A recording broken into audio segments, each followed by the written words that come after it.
Hi, my name is Mike Murase, and I work for the Little Tokyo Service Center.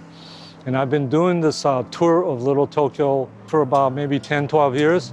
And I think the richness and the diversity that we have in LA and Little Tokyo contributes to that it's a resource and an asset that Angelenos should all be proud of. In the 1960s, when I was involved in the movement for ethnic studies, what we said was, okay, there's nothing on campus that's going to teach us how to teach other people. So we had to come back to Little Tokyo or Chinatown and to meet our elders and to learn from them firsthand. One of the first things that we learned by the 1960s, 70s, and 80s, what was remaining was Issei, monolingual, and they lived in these affordable housing units.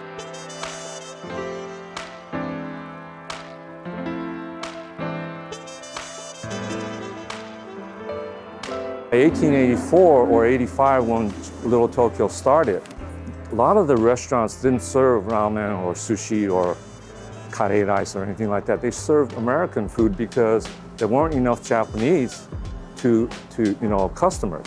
Legacy businesses, we think, are very important stakeholders in the community that we want them to continue to exist because they lend the character, the feeling, the culture. The pandemic happened in March of 2020. Two sectors of Little Tokyo community that were most impacted were the seniors living alone in places like Little Tokyo Towers, Kasahewa, and other buildings that I'll show you. The second sector are the restaurants and basically all businesses, because business stopped. And especially for people who run family-owned businesses, they have to pay their workers, they have to pay their rent, and we asked them to make a $10 meal. And then deliver the meals to the seniors. We got a lot of fundraising money, and so it was a very successful program that lasted for 65 weeks. Why LTSC was able to do that quickly is because we have 25 social workers and community organizers that speak Japanese, like Yasue-san, who know the community, who know the residents, who know the seniors and what they're going through very well. And we've been working with them for many years, that you guys will be doing too. And then the other is that we have business counselors and community organizers that know the business community as well. This is a picture from 1933. This is the same tree, Aoyama tree, and this was the Koya-san, old Koya-san temple. You know, as immigrant families, I think to find yourself in a situation in America where you're not considered fully American, that tension has always been there, and families and individuals and communities have to kind of figure out, what do we do to retain the culture of the motherland and to also become American? This is a Buddhist temple with the Boy Scouts of America, the quintessential American activity. This is a picture of a girl's Japanese etiquette class where they learn how to put on kimono or flower arrangement or tea ceremony.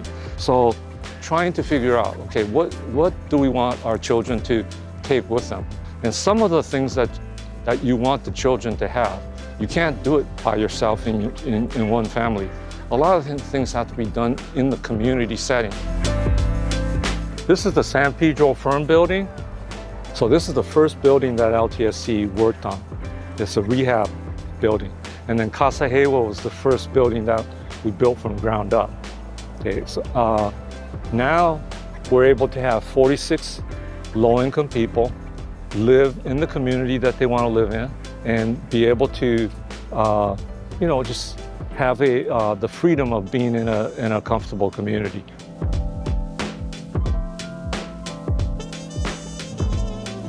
At one time, there are at least 40 documented Japantowns throughout California. Today, we say there are 4 remaining Japantowns. Daimaru and Far East, both of those buildings are owned and operated by LTSC. So together, we have 4 buildings on this block. Okay, why would a nonprofit social service agency own buildings? In order for us to maintain this community, we talk about communities, self-determination, community control, and we talk about advocating for this community. We can protest, we could picket, we can go to the town hall at City Hall, talk to the mayor, do all kinds of things, write articles in the newspapers and say, please keep Little Tokyo the way it is. But in the end, if you own land, you have control. And even if this stopped being a historic district for some reason or another, we still own the property so that a big developer could not come in like they did in other places and just tear down all the buildings. What they're doing is that they might be providing housing for certain income levels, but they're displacing low-income people and displacing elderly people in the process of building all this. We want to maintain that.